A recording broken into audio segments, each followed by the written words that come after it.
അജീഷ് പാലക്കാട് എഴുതിയ നോവൽ ഒടിയൻ പാർട്ട് 1 ഭാഗം 1. കയ്യിൽ ആ ബാഗ് മുറുകെ പിടിച്ചുകൊണ്ട് 2-ാം നമ്പർ പ്ലാറ്റ്ഫോമിലെ അരണ്ട വെളിച്ചത്തിലൂടെ ഞാൻ ധൃതിയിലോടി. പിന്നിൽ ഓടിയടുത്തിരുന്ന വിസിലടി ശബ്ദങ്ങൾ കേൾക്കാം. ഒപ്പം ഗർജിച്ചുകൊണ്ട് അവർക്കൊപ്പം പോലീസ് നായയുമുണ്ട്. അതിർത്തി ഗ്രാമങ്ങളിൽ മാവോയിസ്റ്റ് ഭീതി നിലനിൽക്കുന്നത് കൊണ്ട് ഇത്തരം ചെറിയ സ്റ്റേഷനുകളിൽ പോലും പോലീസ് സദാ തമ്പടിച്ചിട്ടുണ്ട്. നാശം! ഏത് നേരത്താണോ ഇങ്ങോട്ട് വരാൻ തോന്നിയത്? ഞാൻ സ്വയം പഴിച്ചുകൊണ്ടോടി. ഏതോ ട്രെയിൻ അനങ്ങി തുടങ്ങിയിരിക്കുന്നു. അത് മെല്ലെ വേഗം കൈവരിച്ചുകൊണ്ടിരിക്കുകയാണ്. വണ്ടിയുടെ അപ്പം ഓടിക്കൊണ്ട് ഭോഗിയിൽ കയറിക്കൂടി. കിതപ്പോടെ അല്പനേരം അവിടെ ചാരി നിന്നു. വണ്ടി സ്റ്റേഷൻ കടന്നുപോകും വരെ അനങ്ങിയില്ല. സ്റ്റേഷൻ്റെ പേര് തമിഴിൽ എഴുതിയിരിക്കുന്ന മഞ്ഞ ബോർഡ് കടന്നുപോയി. പതിയെ തല ചെരിച്ചുകൊണ്ട് വണ്ടിക്കകത്തേക്ക് നോക്കി. വിജനം. ആദ്യം കണ്ട സീറ്റിൽ തന്നെ ഇരിപ്പുറപ്പിച്ചു. അപ്പുറത്തെ സീറ്റുകളിൽ നിന്ന് കുഞ്ഞിൻ്റെ കരച്ചിൽ കേട്ടു. അപ്പുറത്ത് ഏതോ ഫാമിലി ഉണ്ട്. തലയ്ക്ക് എന്തെന്നില്ലാത്ത വേദന, അടി കൊണ്ട പോലെ. ഇരുട്ട് കൂടുതൽ ശക്തി പ്രാപിച്ചു. കയ്യിലുണ്ടായിരുന്ന ബാഗെടുത്ത് സീറ്റിൽ വെച്ചു. സ്റ്റേഷന് പിൻവശത്തുള്ള ആ പഴഞ്ചൻ കോവിലിൽ നിന്നും കിട്ടിയതാണ്. അല്ല, എടുത്തതാണ്. ആരും പോകാത്ത അവിടെ അങ്ങനെ ഒരു ബാഗ് എങ്ങനെ വന്നു? വല്ല തട്ടിപ്പുകാരുടെയും ആകും. പങ്കുവയ്ക്കാൻ വേണ്ടി സൂക്ഷിച്ചതാകാം. ആ കാട്ടുക്ഷേത്രം ആര് സന്ദർശിക്കാനാവുമെന്നാവും അവരും കരുതിയിരിക്കുക. സ്റ്റേഷൻ കവാടത്തിലെ അപ്രതീക്ഷിതമായ സെക്യൂരിറ്റി സേവനാണ് ചതിച്ചത്. ബാഗിൽ കാര്യമായി എന്തെങ്കിലും കാണും. അയാളിൽ പ്രതീക്ഷകൾ വർദ്ധിച്ചു. ചെറിയ സ്റ്റേഷനായത് നന്നായി. കുറച്ച് കാവൽസേനയേ ഉണ്ടായുള്ളൂ. അല്ലെങ്കിൽ ഇപ്പോൾ അകത്ത് അഴിയണ്ണിയിരിക്കുന്നുണ്ടാവും. ഈ ട്രെയിൻ എങ്ങോട്ടുള്ളതാണ്? കിതപ്പോടെ തല സീറ്റിലേക്ക് ചാരി വെച്ച് മുകളിലേക്ക് നോക്കി നിശ്വസിച്ചു. അപ്പുറത്ത് വീണ്ടും കുഞ്ഞിൻ്റെ കരച്ചിൽ. ട്രെയിൻ അതിവേഗം കുതിച്ചുകൊണ്ടിരുന്നു. കറുത്ത നിഴലുകളായി മരങ്ങളും മലകളും കെട്ടിടങ്ങളും പിന്നിലേക്ക് ഓടിക്കൊണ്ടിരുന്നു. കുറേ നേരം നിഷ്ക്രിയനായി അത് നോക്കിയിരുന്നു. ട്രെയിനിൻ്റെ വേഗത കുറഞ്ഞു വന്നു. അടുത്തെങ്ങും സ്റ്റേഷനുണ്ട്. ട്രെയിൻ ചൂളം വിളിച്ച് മെല്ലെ സ്റ്റേഷനുള്ളിലേക്ക് അരിച്ചു കയറി. തണ്ണി തണ്ണി, ബിരിയാണി ബിരിയാണി! കച്ചവടക്കാരുടെ ബഹളം. ഏയ് ചേട്ടാ, തണ്ണി കൊടുങ്കോ! ഞാൻ ആ വിൽപ്പനക്കാരനെ വിളിച്ചു. അടുത്തുകൂടെ പോയിട്ടും അയാൾ കേൾക്കാത്ത പോലെ പോയി. ഛേ, ഇവനൊക്കെ എന്തിനാ ഇതും ചുമന്നുകൊണ്ട് നടക്കുന്നത്? നാശം! വണ്ടി വീണ്ടും മുരണ്ടു നീങ്ങി തുടങ്ങി. വിശപ്പും ദാഹവും എരിഞ്ഞു തുടങ്ങുന്നു. ആ റെയിൽവേ ജീവനക്കാരനെ പഴിച്ചുകൊണ്ട് സീറ്റിൽ ആഞ്ഞടിച്ചു. കയ്യിൽ ടിക്കറ്റില്ല. ചെക്കർ കയറിയാൽ പ്രശ്നമാവും. നീണ്ട നടവഴിയിലേക്ക് എത്തി നോക്കി. ഏയ് ഇല്ല, ശാന്തം. അപ്പോഴാണ് കൈവശമുള്ള ബാഗിനെ പറ്റി ഓർത്തത്. അതെടുത്ത് മടിയിൽ വെച്ചു. തുണിസഞ്ചിയാണ്. പതിയെ അതിൻ്റെ ഒറ്റസിബ് തുറന്നു. ഉള്ളിൽ നിന്നും വെറ്റിലപ്പാക്കിൻ്റെ മണം, മുറുക്കി തുപ്പിയ ഗന്ധം. ഞാൻ ശക്തമായി മൂക്കൊന്ന് ഉതുമ്പി. ഉള്ളിൽ എന്തൊക്കെയോ കടലാസു പൊതികൾ, പിന്നെ ചുവന്ന തുണി കൊണ്ട് പൊതിഞ്ഞ സാധനം. പൈസ! എൻ്റെ ഉള്ളിൽ പൂത്തിരി മിന്നി. പണം പോലെയുണ്ട്. ഞാൻ വേഗം ആ കെട്ടഴിച്ചു. കണ്ട മാത്രയിൽ സകല പ്രതീക്ഷകളും ഇടിഞ്ഞു വീണു. അതൊരു പുസ്തകമായിരുന്നു. പഴഞ്ചൻ പുസ്തകം. ബാഗിൽ ഒന്നുമില്ല എന്ന അരിശം എന്നെ കീഴടക്കി കഴിഞ്ഞിരുന്നു. ദേഷ്യത്തോടെ അത് നേരെ അപ്പുറത്തെ സീറ്റിലേക്ക് വലിച്ചെറിഞ്ഞു. കോപ്പ്! ഓടിയത് മിച്ചം. എറിഞ്ഞ ശക്തിയിൽ ആ ബാഗിൽ നിന്നും പുസ്തകം താഴെ വീണു. അതിൽ ആകമാനം പറ്റിയിരുന്ന പൊടിയും മറ്റും ഇളകി വീണു. കുറച്ചുകൂടി വ്യക്തമായി അതിൻ്റെ പുറംചട്ട കാണാം. അതിൻ്റെ പുറംചട്ടയിൽ എഴുതിയിരിക്കുന്നത് ഞാൻ വായിച്ചു. ഒടിയൻ. എന്നിലെ ആകാംക്ഷയും ആശ്ചര്യവും 1000 തലയുള്ള സർപ്പമായി പത്തി വിരിച്ചു. അത് തറയിൽ നിന്നും പതിയെ എടുത്തു. കറുത്ത പുറംചട്ടയിൽ ഇളമഞ്ഞ നിറത്തിലുള്ള ആ ടൈറ്റിൽ ഒടിയൻ. ഗ്രന്ഥകാരൻ്റെ പേര് അവ്യക്തമാമിതം അവിടെ കറുത്ത മഷി പുരണ്ടിരിക്കുന്നു. ഉൾപേജുകളും അവ്യക്തം. അതിൽ എനിക്കെന്തോ അസാധാരണത്വം തോന്നി. പുസ്തകത്തിലെ മറ്റൊന്നിലും കണ്ണു പതിപ്പിക്കാതെ ഞാൻ വേഗം അവസാന പേജിലേക്ക് ചെന്നു. അതിൽ എഴുതിയിരിക്കുന്നത് കണ്ട് ഞാനൊന്ന് നടുങ്ങി. ചരിത്രമാണിത്. ഒടിയൻ ചാത്തൻ വാഴുന്ന നാടിൻ്റെ ചരിത്രം. നിന്നിലൂടെ പിന്തിരിഞ്ഞു നടക്കാൻ ഒരുങ്ങുകയാണ്. പുസ്തകം കയ്യിൽ എന്തൊന്നൊന്ന് വിറച്ചു. മുത്തശ്ശി കഥകളിലെ പേടി സ്വപ്നമായ ഒടിയൻ എന്നിലൂടെ പിന്തിരിഞ്ഞു നടക്കുമെന്നോ? എനിക്കൊന്നും മനസ്സിലായില്ല. അപ്പുറത്തു നിന്ന് വീണ്ടും ആ കുഞ്ഞിൻ്റെ കരച്ചിൽ. അത് അല്പം കൂടി അടുത്ത് വന്നതുപോലെ. പതിയെ തല ചെരിച്ചുകൊണ്ട് ആ ഭാഗത്തേക്ക് നോക്കി. അവിടുത്തെ ആ കാഴ്ച കണ്ട് അക്ഷരാർത്ഥത്തിൽ ഞാൻ നടുങ്ങി. ഇരുട്ട്, കട്ട പിടിച്ച ഇരുട്ട്. ഇരിക്കുന്നതിന് അപ്പുറത്തേക്ക് ഒന്നും കാണാനാകാത്ത വിധം കറുത്തിരുണ്ട് കിടക്കുന്നു. ഇരുട്ടിൽ നിന്ന് വീണ്ടും ആ കുഞ്ഞിൻ്റെ കരച്ചിൽ കേട്ട് ഞാൻ വിറങ്ങലിച്ചു. എൻ്റെ തൊണ്ടയിൽ നിലവിളി വന്നു കുരുങ്ങി. ഭയന്ന് വിറച്ചുകൊണ്ട് ഞാൻ ജനൽ സൈഡിലേക്ക് നീങ്ങി. കയ്യിലിരുന്ന പുസ്തകം അറപ്പോടെ നിലത്തേക്കിട്ടു.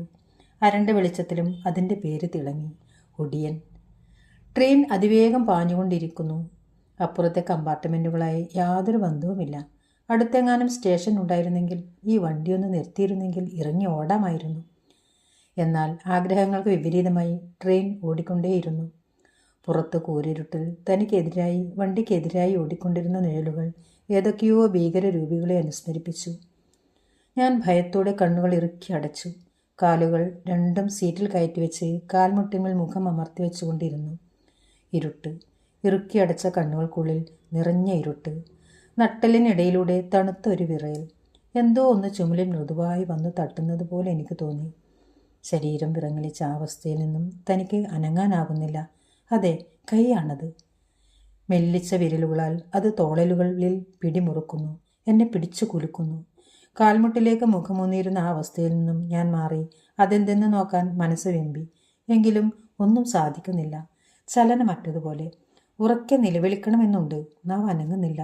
സർവ്വം നിശ്ചലം. ഇതെൻ്റെ അവസാനമായിരിക്കുമോ? ഇതാണോ മരണം? ഉള്ളിൽ ഭയം പെരുമ്പറ പൊട്ടി. മരണത്തിൻ്റെ കൈകൾ. സർവ്വശക്തിയും എടുത്തുകൊണ്ട് ഉറക്കെ കരഞ്ഞു, അമ്മേ. ഹേയ്, എന്താ കുട്ടിയത്? എന്തിനാ കരയണേ? ആ ശബ്ദം കേട്ട് ഞാൻ മെല്ലെ തലയുയർത്തി നോക്കി. ഒരമ്മൂമ്മയാണ്. ശുഭ്രവസ്ത്രധാരിയായ അതിക്ഷീണിതയായ അമ്മൂമ്മ. ഞാൻ ചുറ്റുമൊന്ന് കണ്ണോടിച്ചു. ഇല്ല, ഒരു കുഴപ്പവുമില്ല. സർവം സാധാരണം എന്ന മട്ടിൽ. കമ്പാർട്ട്മെൻറ്റിൽ തന്നെ അപ്പുറത്തൊക്കെ ആളുകൾ ഇരിപ്പുണ്ട്. അവരും എന്നെ തന്നെ സൂക്ഷിച്ചു നോക്കിക്കൊണ്ടിരിപ്പാണ്. ക്ഷണനേരം കൊണ്ട് ഭയം ജാള്യതയായി മാറി. അല്പ സെക്കൻഡുകൾക്ക് ശേഷം വീണ്ടും അവരെല്ലാം അവരവരുടേതായ കർമ്മങ്ങളിൽ വ്യാപൃതരായി. ഞാൻ ഇടം കണ്ണിട്ടുകൊണ്ട് പതിയെ ആ അമ്മൂമ്മയെ നോക്കി. അവർ എന്നെ തന്നെ തുറിച്ചു നോക്കിക്കൊണ്ട് എനിക്കെതിരായി ഇരിപ്പുണ്ട്. എന്താ കുട്ടി ശബ്ദമുണ്ടാക്കിയത്? എന്തേലും പ്രശ്നമുണ്ടോ? ഏയ്. ഞാൻ അവ്യക്തമായി ഒന്ന് വായനക്കി. അവരുടെ നോട്ടം എൻ്റെ കയ്യിലെ പുസ്തകത്തിലേക്ക് നീണ്ടു. ആ നോട്ടം അവിടെ കുരുങ്ങി നിന്നത് ഞാൻ ശ്രദ്ധിച്ചു. അത് ഒഴിവാക്കുന്നതിനായി ഞാൻ പെട്ടെന്നത് തിരിച്ചു പിടിച്ചുകൊണ്ട് ബാഗിലേക്ക് വെച്ചു. എന്നാൽ ഒട്ടും അടിക്കാതെ തന്നെ അവർ എന്നോട് ചോദിച്ചു, എന്താ അത്? എന്ത് പുസ്തകമാ? എന്തോ ആ ചോദ്യം ഇഷ്ടമാകാത്ത പോലെ ഞാൻ അവരിൽ നിന്ന് മുഖം തിരിച്ചു. ഞാൻ ജനാല വഴി പുറത്തെ ഇരുട്ടിലേക്ക് കണ്ണു പായിച്ചു. ഇരുട്ട് ഉറ്റ തോഴനാണ് എനിക്ക്. ദാരിദ്ര്യം പിരിമുറുക്കിയ ബാല്യത്തിൽ വീട് വിട്ടിറങ്ങി കടത്തിണ്ണകളിൽ പകൽ കാത്തു കിടക്കുമ്പോൾ ഓർമ്മകളെ എന്നിൽ നിന്നും പറിച്ചെടുത്തതും വയറു നിറയെ പച്ചവെള്ളം കുടിച്ചതും ശമിക്കാത്ത വിശപ്പിൻ്റെ നിലവിളി കുറയ്ക്കാൻ ആദ്യമായി ഒരു കഷ്ണം റൊട്ടികട്ട് എടുത്തുകൊണ്ട് തെരുവിലൂടെ ഓടി ഒളിക്കാൻ മടിത്തട്ട് ഒരുക്കി തന്നതും കള്ളൻ കള്ളൻ എന്ന് മുറിവിളി കൂട്ടിക്കൊണ്ട് ഓടിയെടുത്തു വന്ന കൂട്ടമേൽപ്പിച്ച മുറിപ്പാടുകളിൽ കനിവിൻ്റെ തണുപ്പ് പുരട്ടിത്തന്നതും എല്ലാം ഈ ഇരുട്ടാണ്. ഒരുപാട് രാത്രികളിൽ ഇടവിടാതെ കരഞ്ഞ കണ്ണുനീകളിൽ ഉറക്കം സമ്മാനിച്ച് കാവലിരുന്ന ഇരുട്ട്. പക്ഷേ ആദ്യമായി എന്തോ എനിക്കിപ്പോൾ പുറത്തേക്ക് നോക്കാൻ പേടി തോന്നുന്നു. ഇരുളിൽ തന്നെ നോക്കി ആരോ പല്ലിളിക്കും പോലെ. എങ്ങു നിന്നോ കാറ്റിൽ വീണ്ടും പച്ച വെറ്റിലയുടെ നനുത്ത ഗന്ധം ഒഴുകി വന്നു. ഞാൻ അമ്മൂമ്മയെ നോക്കി. ഉറങ്ങാൻ പാടുപെടുന്ന കണ്ണുകളെ അവർ കഷ്ടപ്പെട്ട് തുറന്നു പിടിക്കുന്ന പോലെ തോന്നി. സൈഡിലെ ജനൽ കമ്പിയിൽ കൈ മുറുകെ പിടിച്ചുകൊണ്ട് അവർ തീവണ്ടിയുടെ കുലുക്കത്തിനോട് പോരാടുകയാണ്. വെളുത്തതാണെങ്കിലും നന്നേ മുഷിഞ്ഞ വേഷം, നല്ല വെള്ള തലമുടി, ക്ഷീണിച്ച അവശയാണെങ്കിലും ആഢ്യത്വം നിറഞ്ഞ മുഖം. സമ്പന്നയായിരുന്നിരിക്കണം നല്ല പ്രായത്തിൽ. ഞാൻ നോക്കുന്നത് കണ്ട് അവർ വീണ്ടും എന്നെ നോക്കി നിറഞ്ഞു ചിരിച്ചു. നിഷ്കളങ്കം. ഒറ്റവാക്കിൽ അതേ അതിന് പകരം പറയാനുള്ളൂ. എനിക്കും തിരിച്ചൊരു പുഞ്ചിരി സമ്മാനിക്കാതിരിക്കാൻ കഴിഞ്ഞില്ല. ഞാൻ പതിയെ ആ പുസ്തകം ബാഗിൽ നിന്നും എടുത്ത് അവർക്ക് നേരെ നീട്ടി. അവർ അത് വാങ്ങാതെ എൻ്റെ മുഖത്തേക്ക് നോക്കി. നേരത്തെ ചോദിച്ചിരുന്നതല്ലേ? കുട്ടി നേരത്തെ വല്ലാണ്ട് പേടിച്ചിരിക്കുന്നത് കണ്ടപ്പോൾ ഞാൻ വിഷയം മാറ്റാൻ വേണ്ടി ചോദിച്ചെന്നേ ഉള്ളൂ. കുട്ടിക്ക് അത് ഇഷ്ടമായില്ല? എനിക്ക് വേണ്ടാട്ടോ. ഈ കുറഞ്ഞ വെളിച്ചത്തിൽ അത് വായിക്കാനോ അറിയാനോ ഒന്നും എനിക്ക് കഴിയില്ല. അങ്ങനെ നന്നായി വായിക്കാൻ ഒന്നും നിശ്ചയമുള്ള കൂട്ടത്തിലല്ല. അവർ എന്നെ നോക്കി ചിരിച്ചു. എവിടേക്ക് പോന്നു? ഞാൻ അവരോട് ചോദിച്ചു. എൻ്റെ യാത്രയൊക്കെ എന്നേ അവസാനിച്ചു. ഇതൊരു തിരിച്ചുപോക്കാണ്. മുൻപ് പോയ വഴികളിലൂടെ ഒരു ഓർമ്മ പുതുക്കൽ. ഇതിന് യാത്രയെന്ന് വിളിക്കാമോ? ഇല്ല, യാത്രയല്ല. തിരികെ ലക്ഷ്യം ചേരുന്നവർക്കല്ലേ യാത്രയൊക്കെ. അവർ സ്വയം എന്തൊക്കെയോ പറഞ്ഞുകൊണ്ടിരുന്നു. എനിക്കൊന്നും മനസ്സിലായില്ല. എന്താ കുട്ടിയുടെ പേര്? രാമകൃഷ്ണൻ. ഞാൻ മറുപടി കൊടുത്തു. എൻ്റെ പേര് ദേവകി എന്നാ. പാലക്കാട് കൊല്ലങ്കോട്ട് കീഴൂർ മനയിലെ ദേവകി അന്തർജനം. അത് പറയുമ്പോൾ അവരുടെ മുഖം എന്നെ നോക്കുകയല്ലായിരുന്നു. ഇരുട്ടിൻ്റെ അനന്തതയിൽ ആ കണ്ണുകൾ കുരുങ്ങിക്കിടക്കുന്നത് ഞാൻ അറിഞ്ഞു. പിന്നെ കുറച്ചു നേരത്തേക്ക് അവർ ഒന്നും മിണ്ടിയില്ല. ഞാനായിരുന്നു മൗനം ഭഞ്ജിച്ചത്. എൻ്റെ വീട് തേനൂറാണ്, പാലക്കാടടുത്ത്. അവർ എൻ്റെ നേരെ മുഖം തിരിച്ചു. ആ കണ്ണുകളിൽ വെള്ളിമുത്തുകൾ പോലെ കണ്ണുനീർ തുള്ളികൾ വിരിഞ്ഞു നിൽക്കുന്നത് ഞാൻ കണ്ടു. അയ്യോ, എന്ത് പറ്റിയമ്മേ? എന്താ കരയുന്നത്? ഞാൻ അവർ ഇരിക്കുന്ന സീറ്റിലേക്ക് നീങ്ങിയിരുന്നു. അമ്മേ, അതല്ല എന്നെ വിളിച്ചേ? അതേ എന്ന് ഞാൻ തലയാട്ടി. കാലം ഒരുപാടായിരിക്കുന്നു ഞാൻ ആ വിളി കേട്ടിട്ട്. അവർ എൻ്റെ കൈ പിടിച്ചു. എന്തെന്നില്ലാത്ത തണുപ്പ് അവരുടെ കയ്യിൽ നിന്ന്. ഞാനും പതിവില്ലാതെ നന്നായി തണുത്തു വിറയ്ക്കുന്നു. പഴയ ഓർമ്മകളൊക്കെ ആകാം അവരെ കരയിച്ചതെന്ന് എനിക്ക് മനസ്സിലായി. അതുകൊണ്ട് കൂടുതലൊന്നും ഞാൻ ചോദിച്ചില്ല. അല്പനേരം അവിടെ തീവണ്ടിയുടെ ശബ്ദം മാത്രം മുഴങ്ങിക്കേട്ടു. വലിയ തറവാടായിരുന്നു എൻ്റേത്, കീഴൂർ മന. കൊല്ലങ്കോട്ടുള്ള 3/4 ഭാഗം ഭൂമിയുടെയും അധികാരം ഞങ്ങൾക്കായിരുന്നു. ഞാൻ ഒറ്റപ്പാലത്തു നിന്നും വേളി കഴിച്ച് കീഴൂർ എത്തിയതാണ്, വലിയ നമ്പൂതിരിയുടെ മൂത്ത മകൻ്റെ വേളിയായിട്ട്. അവർ ഇത്രയും പറയുന്നത് കേട്ട് അവരെ ഞാൻ അത്ഭുതത്തോടെ നോക്കിക്കൊണ്ടിരുന്നു. എൻ്റെ മുഖത്തുപോലും നോക്കാതെ, യാതൊരു കാരണവും കൂടാതെ അവർ ഇത്രയും എന്നോട് പറയുന്നത് എന്തിനാ?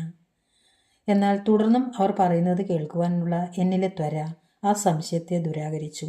ഞാൻ ഒന്നുകൂടി അവർക്കരികിലേക്ക് ചേർന്നിരുന്നു. ദിവാകരൻ എന്നായിരുന്നു അദ്ദേഹത്തിൻ്റെ പേര്. എന്നെ കൂടാതെ വേറെയും 2 വേളികൾ അദ്ദേഹത്തിന് മുമ്പുണ്ടായിരുന്നു. 2 പേരും സർപ്പദംശനം ഏറ്റ് മരിച്ചതാണത്രേ. അദ്ദേഹത്തിൻ്റെ അച്ഛൻ വലിയ നമ്പൂതിരി, അങ്ങനെയേ എല്ലാവരും വിളിക്കാം. അദ്ദേഹം വലിയ മാന്ത്രികനായിരുന്നു. വേളി കഴിഞ്ഞ് 1 or 2 തവണ അല്ലാതെ അദ്ദേഹത്തിൻ്റെ മുഖത്തുപോലും ഞാൻ നോക്കിയിട്ടില്ല. അത്രയ്ക്ക് ഗംഭീരം തുളുമ്പുന്ന ഭയപ്പെടുത്തുന്ന മുഖമായിരുന്നു. മനയ്ക്കൽ എല്ലാവർക്കും അദ്ദേഹത്തെ ഭയമായിരുന്നു, എൻ്റെ അദ്ദേഹത്തിന് പോലും.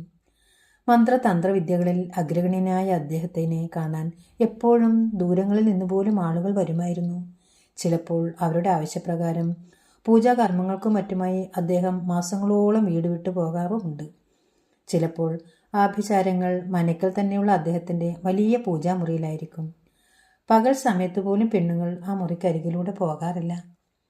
വലിയ നമ്പൂതിരിക്ക് ഒരു വേളിയേ ഉണ്ടായിരുന്നുള്ളൂ, അംബിക അന്തർജനം, എൻ്റെ അദ്ദേഹത്തിൻ്റെ അമ്മ. ഒരിക്കൽ ദൂരദേശത്ത് ഒരു കലശത്തിന് പോയി തിരികെ വന്ന വലിയ നമ്പൂതിരി കണ്ടത് പൂജാമുറിയിൽ ചോര ഛർദ്ദിച്ച് കിടക്കുന്ന അന്തർജനത്തെ ആയിരുന്നത്രേ. ശുദ്ധി ചെയ്യാൻ വേണ്ടി അകത്ത് കയറിയ അവർ എന്തോ അഭിചാര യന്ത്രം സ്പർശിച്ചു ബോധമറ്റ് മരണപ്പെട്ടതാണെന്നാണ് ഇല്ലത്തെ എല്ലാവരും പറയുന്നത്. അതിനുശേഷം ആ ഭാഗത്തുകൂടി ധൈര്യമില്ലാത്ത ആണുങ്ങൾ കൂടി പോയിട്ടില്ല. അവർ കുറച്ചു നേരം മൗനം പോകി. ഞാൻ അവർ ഇരുന്ന സീറ്റിൽ നിന്നും അവർക്ക് അഭിമുഖമായിരുന്നു. പേടി തോന്നുന്നുണ്ടോ കുട്ടിക്ക്? ഈ തള്ള എന്തിനായിപ്പോൾ ഇതൊക്കെ എന്നോട് പറയുന്നത് എന്ന് തോന്നുന്നുണ്ടാവില്ലേ? അവർ ഒന്ന് ചിരിച്ചു. ഹേയ്, പേടിയോ? എനിക്കോ? അമ്മ പറഞ്ഞോളൂ. പിന്നെന്താ ഉണ്ടായത്? എങ്ങനെയാ അമ്മ ഈ അവസ്ഥയിലായത്? വലിയ നമ്പൂതിരി മരണപ്പെട്ടു. വെറും മരണമല്ല, ദുർമരണം. അത് പറയുമ്പോൾ അവരുടെ ശബ്ദം നന്നേ നേർത്തു. വലിയ നമ്പൂതിരിയുടെ ആ മരണം ഇല്ലത്തെ അപ്പാടെ ഉലച്ചു. ബന്ധനങ്ങൾ പൊട്ടിച്ച് പുറത്തു വന്ന പ്രേതബാധകൾ മനയുടെ ആണിക്കല്ലിളക്കി. തലമുറകളെപ്പോലും ബാധിക്കുമാറ് ഉഗ്രമായ ദോഷങ്ങൾ മനയ്ക്ക് മുകളിൽ സദാ ചിറകു വിടർത്തി നിന്നു. അശരണക്ക് സദാ ആശ്രയമായിരുന്ന മന പലതവണ കൊള്ളയടിക്കപ്പെട്ടു. ജനം ഞങ്ങളെ നോക്കി പരിഹസിച്ചു. സർവ്വത നശിച്ചു തുടങ്ങി. വലിയ നമ്പൂതിരിയുടെ മരണശേഷം അദ്ദേഹത്തെപ്പറ്റി, ആ ദുർമരണത്തെപ്പറ്റി പല ഇല്ലാ കഥകളും കൊല്ലങ്കോട്ടുകാർ പറഞ്ഞു നടന്നു. പക്ഷേ യഥാർത്ഥ സത്യം മനയ്ക്കലെ അന്തേവാസികൾക്കല്ലാതെ വേറെ ആർക്കും അറിയില്ലായിരുന്നു. അത് ഞങ്ങൾ ആരോടും പറഞ്ഞതുമില്ല. എന്തായിരുന്നു അത്? ഞാൻ ആകാംക്ഷയോടെ അവരുടെ മുഖത്തേക്ക് നോക്കി. അവർ ഒന്നും പറഞ്ഞില്ല. അവരുടെ കണ്ണുകളിൽ കണ്ണീരിൻ്റെ തിളക്കമില്ല, പകയുടെ ചുവപ്പ് കലർന്ന പോലെ. മൗനം മുറിച്ചുകൊണ്ട് അവർ പതിയെയാണ് അത് പറഞ്ഞത്. ഒടിയൻ. പതിയെയാണ് പറഞ്ഞതെങ്കിലും ഞാനത് വ്യക്തമായി കേട്ടു. ഒടിയനോ? എൻ്റെ പെരുവിൽ നിന്ന് ഭയം ഇരച്ചു കയറി. അതെ, ഒടിയൻ. അവർ വീണ്ടും പറഞ്ഞു. ഞാൻ എൻ്റെ കൈ മെല്ലെ അവർ കാണാതെ ആ ബാഗിനകത്തേക്ക് കയറ്റി. ആ പുസ്തകം പതിയെ എടുത്തു നോക്കി. അതെ, ഒടിയൻ. കഥ തുടരും.